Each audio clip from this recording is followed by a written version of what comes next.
Hello all, இன்றைக்கி morning husband போயிட்டு chicken வாங்கிட்டு வந்தாங்க. வெயில் கொஞ்சம் அதிகமாக இருக்குன்னு சொல்லிட்டு ரோஸ் மில்க் வாங்கிட்டு வந்தாங்க. பாப்பாவை நானும் குடிச்சிட்டு அப்படியே குளிச்சுட்டுமே வந்துட்டேன்.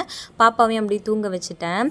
குளிச்சுட்டு வந்ததுக்கப்புறம் பாத்திரம்லாம் கொஞ்சம் இருந்துச்சு, அதெல்லாமே வாஷ் பண்ணி எடுத்து வச்சுட்டு சிக்கனையும் கையோட கழுவி வச்சுட்டேன். அதுக்கப்புறம் புதினா மல்லித்தெல்லாம் கொஞ்சம் நிறையா வாங்கிட்டு வந்தாங்க. ஸோ அது எல்லாமே வாஷ் பண்ணி எடுத்து வச்சுட்டேன். புதினாவோட தண்டை வந்து நீங்கள் மண்ணில் நட்டு வச்சுங்க, ரொம்ப சூப்பராக முளைச்சி வரும்.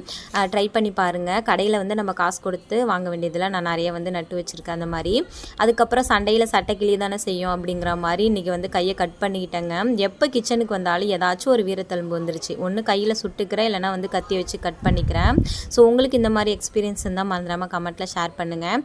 ஒரு சைடு வந்து பிரியாணி, இன்னொரு சைடு வந்து ரைத்தா, இன்னொரு சைடு சிக்கன் 65, அதுக்கப்புறம் கிரேவி அப்படின்னு சொல்லிட்டு ஒரே இன்றைக்கி நான்வெஜ் மெனுவாகவே போயிட்டு இருந்தது. ரொம்ப ரொம்ப சூப்பராக வந்துருந்துச்சு எல்லாமே. எப்பயுமே வந்து நான் வந்து நார்மலாக சாப்பாடுக்கு யூஸ் பண்ணுற ரைஸ் வச்சு தான் பிரியாணி செய்வேன். ஆனால் இப்போ வந்து பாஸ்மதி ரைஸ் வச்சு செஞ்சிருந்தேன்னா ரொம்ப சூப்பராக வந்துருந்துச்சு. தம் போட்டு தான் செஞ்சுருந்தேன். ஸோ வீடியோ வந்து பிரியாணி ரெசிபி எடுத்து வச்சுருக்கேன், நாளைக்கு ஷேர் பண்ணுறேன். வீடியோ பிடிச்சிருந்தா லைக் பண்ணி சப்ஸ்கிரைப் பண்ணுங்கள். நாளைக்கான